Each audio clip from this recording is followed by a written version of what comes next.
Hello everyone, this is David, Fairly Secret Music. I am doing the Metal Tag 2022 that the Rock Scout created, and I'm going to just do this as fast as possible. Fun fact, when I watch people's videos, I do them at twice the speed. You guys sound really funny and get all the information really quick, so please do that for me.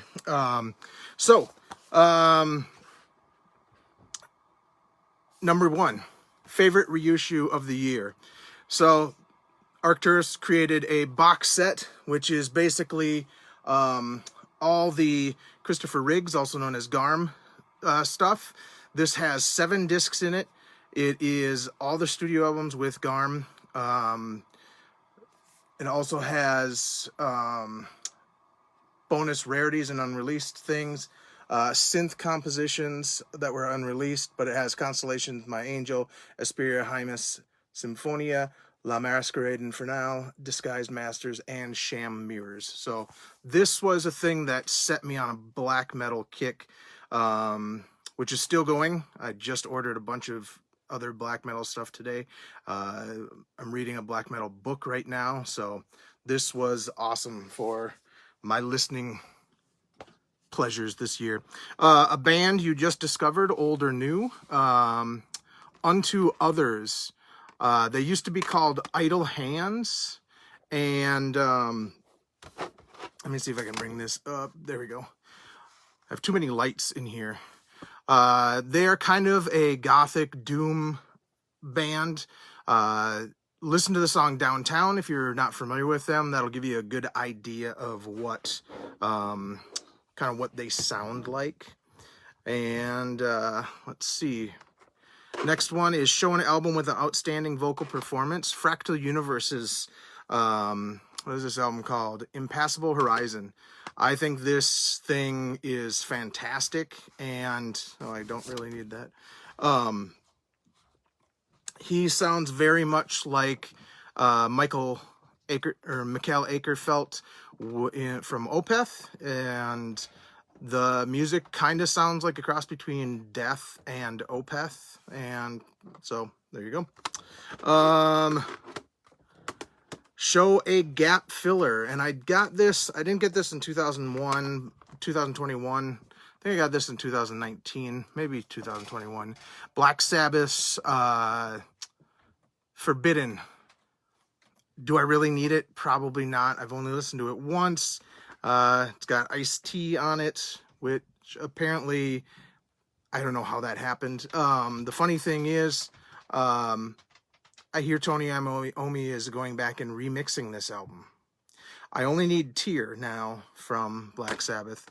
A cheap pickup from 2021. A friend of mine gave me about, I don't know, I kept, out of all the CDs that he gave me, I kept probably about 200 to 300 of them, and Death Angel Ultraviolence was in there, and this is the Restless Records version.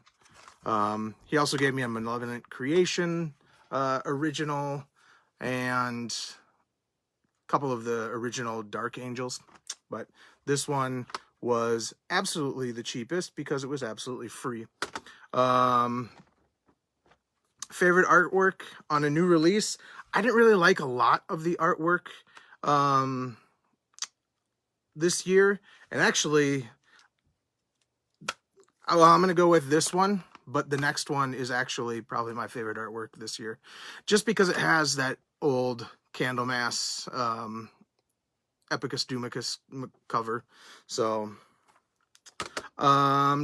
favorite track from 2021, and honestly, this is technically my favorite artwork of 2021, because everybody was complaining that, oh no, this cover is crappy, we just have him standing there and stuff.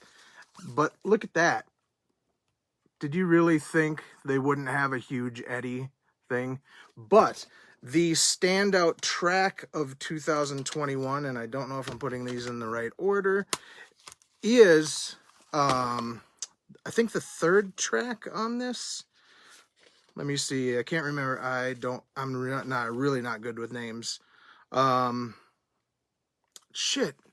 I was gonna check this out before, but it's the one that sounds kind of southern rocky, kind of wow band, kind of like it has slide guitar. I cannot remember the name of it, but somebody will tell me.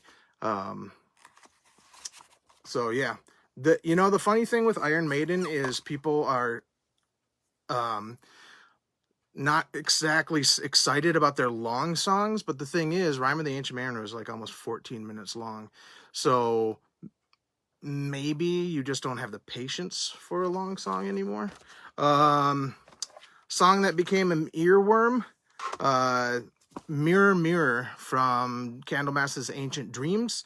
Not a 2021 album, but I've had that song going in my head for the last week and a half with the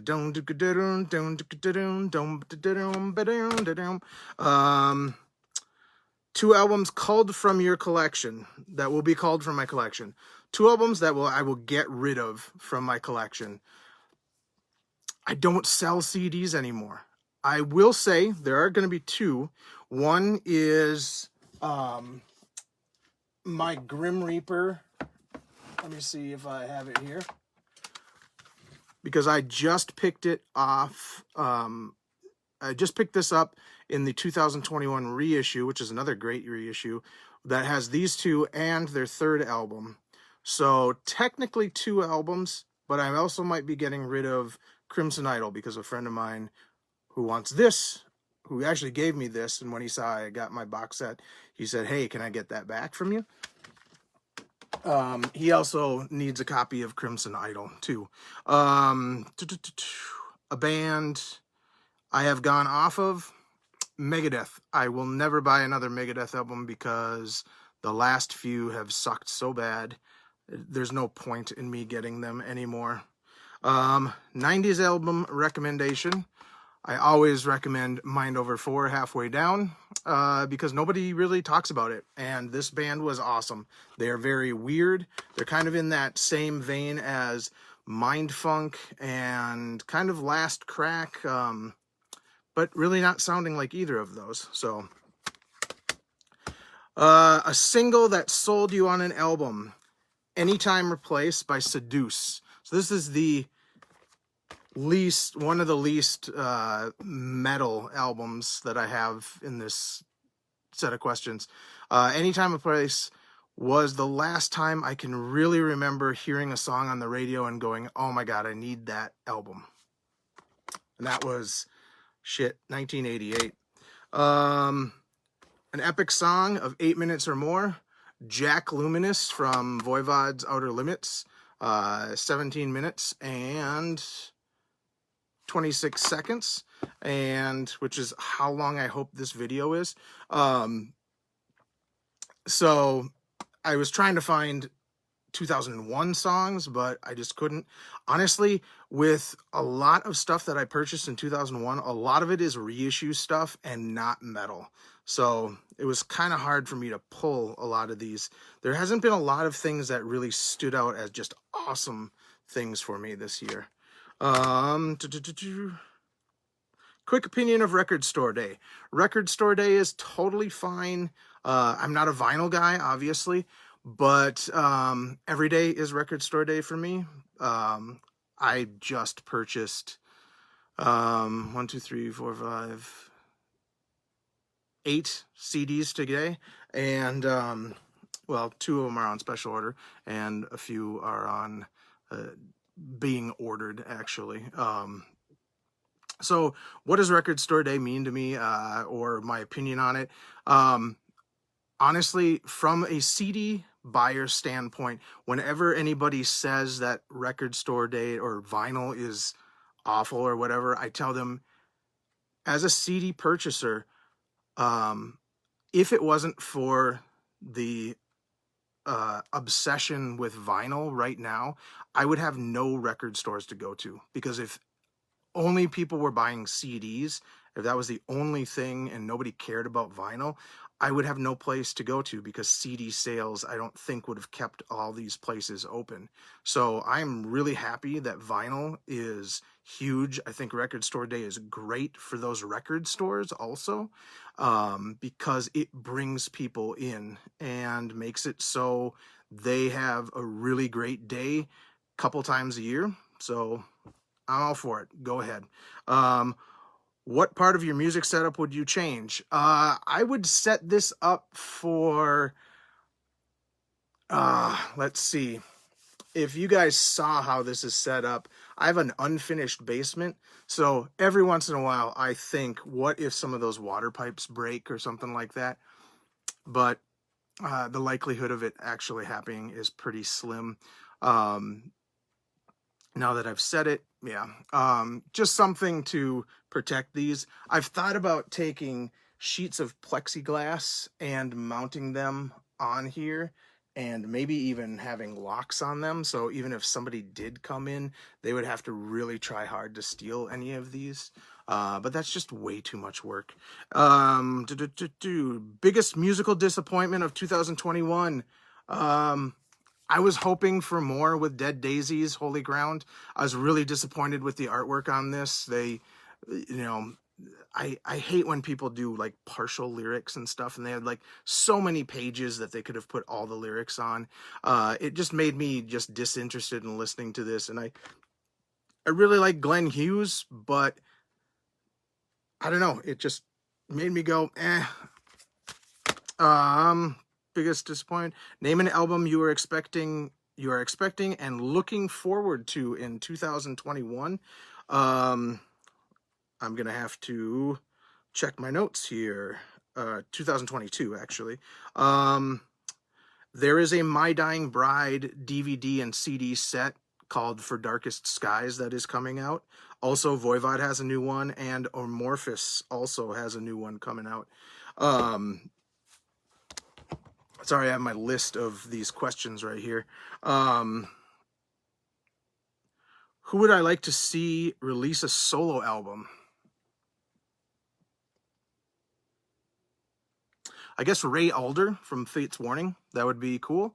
Because I don't know if Fate's Warning even is going to exist anymore. And, God damn it, didn't they have a new album? Wasn't that last album in 2021 or 2020?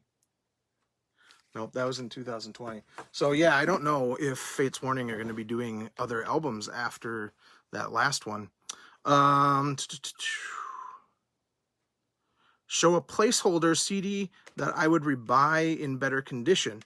It's not because it's in not good condition. This is in new condition. It's because you see how it says Trond on there.